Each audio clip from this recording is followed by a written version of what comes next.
I want to start with Stefanski and what he said before we get to Shedeur, because I thought, Tony, that he revealed something brand new that you tweeted. Tony, he said that every morning for this whole season so far, he meets with Shedeur Sanders and goes over film with him. I guess this was first brought up by Miles Garrett after the game Sunday. And it was in the context of, I come in the morning and Shedeur's already meeting with Coach Stefanski. And so then the follow-up then was to Coach Stefanski today. What's that all about? He goes, we get together and we review the previous day's practice. Nobody saw it. Nobody even thought to look for it. While the entire fan base was arguing about play calling, QB rotations, and who Stefanski trusts, something else was happening behind closed doors. Something quiet. Something deliberate. Something that changes the whole Shedeur conversation. Because Kevin Stefanski wasn't improvising. He wasn't scrambling. He wasn't forced into starting a rookie. No. He was preparing Shedeur every single morning. Not the QB coach, not an assistant, not some analyst buried in a cubicle, the head coach himself. Stefanski has been grooming Shedeur quietly, daily, consistently, relentlessly, long before anyone thought the kid would see real action. This wasn't a patch job. This wasn't desperation. This was a plan. And the first person to expose it wasn't a reporter. It was Miles Garrett, who casually let the truth slip before anyone realized how big it was. All the time he takes, showing up early. Coach's office is easily seen when you walk in the building, and almost every morning you see him in there, talking through plays, talking through schemes with coach, and making sure that he's ready for his moment when he gets called up. And I appreciate that level of. And if Stefanski has been building Shedeur in the shadows this whole time, then Sunday isn't a coincidence. It's the moment he's been engineering all season. There's electricity in the air and anticipation of Shedeur's first start. That's undeniable. That's what he does. He creates excitement, and you could feel it. There's a certain kind of silence before storm. The silence where everyone pretends they're calm, but their hands are shaking, their group chats are blowing up, and the NFL world is refreshing Twitter every 10 seconds. And right now, Cleveland is in that silence. The Browns aren't just starting a rookie quarterback. They're unleashing a storyline, a headline, a cultural event wrapped inside a football game. And the world knows it. Shedeur Sanders, first NFL start, Vegas, a stadium full of traveling Browns fans and national media types who suddenly found an excuse to check in on the program. It's not just a game, it's a spectacle. The kind of spectacle the NFL only gets a few times a season. The kind where every throw is a narrative, every scramble a TikTok clip, every mistake a meme, and every touchdown a legacy builder. And the Browns locker room? Yeah, they feel it too. Some of them louder than others, some of them quieter. I didn't get a feeling. Jerry Jeudy was in a bad mood for some reason. He was very curt with his answers, very uncharacteristic, very quiet and short. And didn't get a chance to ask him why, but could be something totally, going on with him. Is that about the QB change? Is it something else? Who knows? But the storm was already gathering. If you love Shedeur, comment Shedeur rocks. If you want Browns to win the match, like this video. Before anyone could even breathe, Kevin Stefanski dropped the kind of information that changes the conversation instantly. Shedeur is going to start at quarterback. Dylan is still in the concussion protocol. He is improving, but obviously we got to put a plan together. Shedeur gets every first-team rep this week. All of them. No split reps, no chaos, no confusion.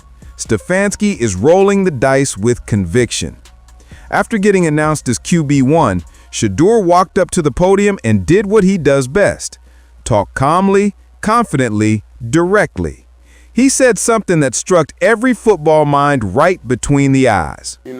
I feel like I'm the guy, I know I'm the guy, but, you just have to be able to see. The game got to speak. Translation, This kid isn't built for coming off the bench cold. He needs rhythm. He needs sync. He needs the heartbeat of the offense under his hands. And Grossi backed it up with context. Shedeur has never been a relief quarterback. Not in college, not at Colorado, not in high school. He's ever in his short athletic career have had to go into a game to relieve. He's a starter by nature, the guy who commands a huddle, not sneaks into one, which makes this moment, the first week he's getting real reps, real tempo, real control, way bigger than a box score. True quarterbacks don't learn by watching. They learn by doing. And Shedeur himself said the preseason pace and the real NFL game pace, a totally different world. It's a whole different world, Yeah. and they learned that last Sunday for the first time. It was his first time in the real season, man. The pace is double what it is in the preseason. That honesty matters because it shows he's not blowing smoke. He understands the gap. He understands the climb, and he's not scared of it. Here's where the story shifts into something more cinematic. Some rookies walk into their first start apologizing, hoping not to make mistakes, hoping the coach doesn't bench them by halftime. Shedeur, not this dude. I feel like I'm the guy. I know I'm the guy, but, you just have to be able to see. The game got to speak. That's not cockiness. That's inherited DNA. That's the mindset of a QB who has lived in the spotlight since he was 12. Some players shrink under the weight of expectations. Others inflate into exactly the moment they were built for. And Shedeur, Grossi said it himself. You get the feeling that he's one who rises to the occasion. So let's talk about that first NFL half against Jacksonville.